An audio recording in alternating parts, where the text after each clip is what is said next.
Welcome back to In Ohio Country today, and joining me now is Fred Yoder, and Fred's a friend to our TV show. Actually, 20 years ago, one of our first interviews on In Ohio Country today. Fred, nice catching up with you. Well, it's good to be here with you. Plain City, of course, Der Dutchman. How are things at Der Dutchman these days in Plain City?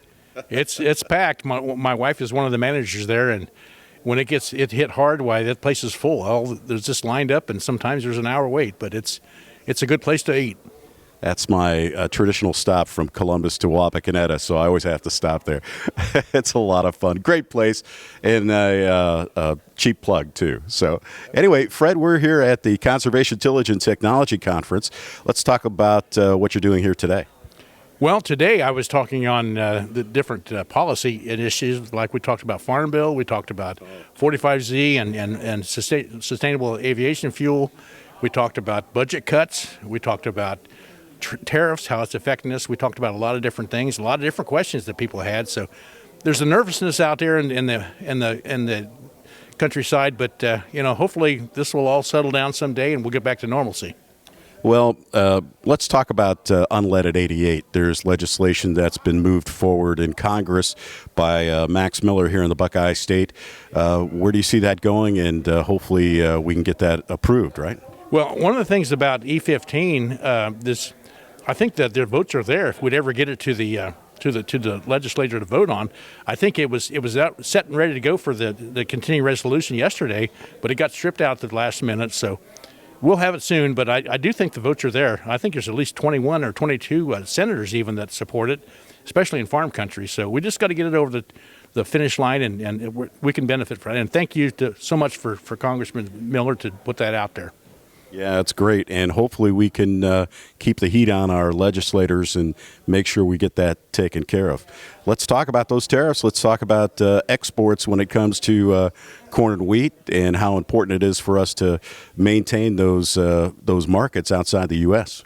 Well, I would be lying to you if I told you I was not nervous about the tariffs. I know it's supposed to be just a negotiating tool, but when Mexico is our largest corn importer of our whole industry, it makes me nervous when they have reciprocal tariffs on us now. And so hopefully we'll get this taken care of. And Canada, they've been such a good neighbor, and it makes me nervous when our best friends here, we're negotiating under stress to get some deals done. But hopefully, the deal will be made and we'll all get back to normal soon.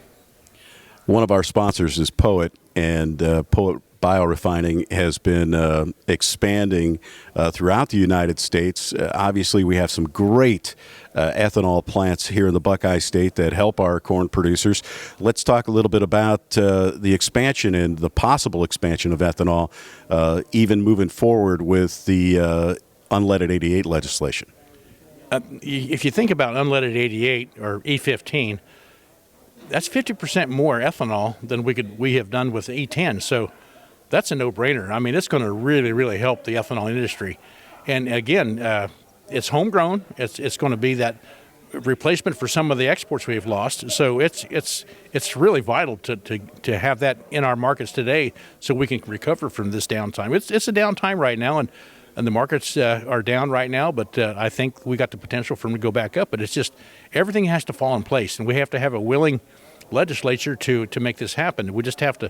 People asked me yesterday when I talked that is it even necessary to keep going to Washington since they're not getting anything done.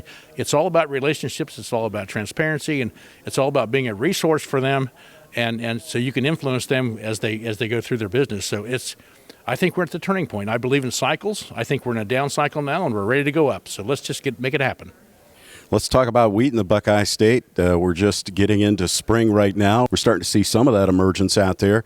How's it looking here in the Buckeye State, and were there any indications of more planting going into the winter wheat crop? Well, our wheat is grading up right now since the nice weather we were having the last couple of days. I think our acres are down a little bit just because it's hard to justify the price and the yield.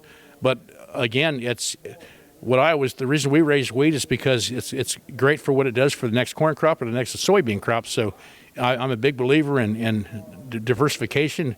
You can't make it all up in one year, and that's why I don't like, those farmers that just raise one crop, but let's get them all. And I'm also big for cover crops. If you're not going to raise wheat, then raise a cover crop in between, because soil health is that's what makes our soil more resilient. That's what gets us through those dry times and also the wet times. So it's important that we have balance.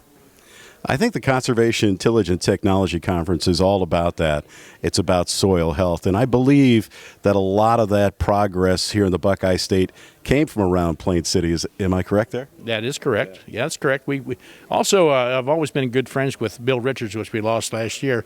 He was a long-time early adapter of no-till and cover crops. And we lost a good fellow there, but the rest of I used to call myself young, but I'm not so young anymore. But we got to continue the burden of getting farmers to not only raise and be highly productive, but we also have to make the soil more resilient for the next generation.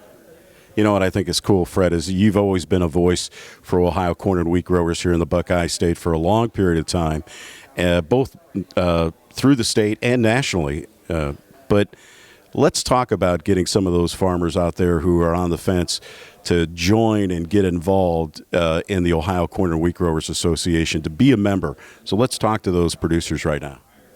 Well, again, we have to be part of the process to develop a policy that's going to basically get us to the next level. One of the things that the corn growers and corn and wheat growers, I should say, are very adamant about meeting and developing a relationship with those legislators. They need resources. If we can become a resource for them, and if they understand what truly is going on the farm, we'll be successful. If we let somebody else speak for, the old saying, if you're not at the table, you're on the menu. So we need to be at the table. We need to get, and we have to be very common sense, making it so that we can promote common sense as a way to get people to see our way.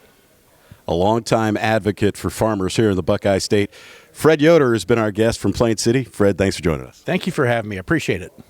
And we'll be back with more in Ohio Country Today right after this.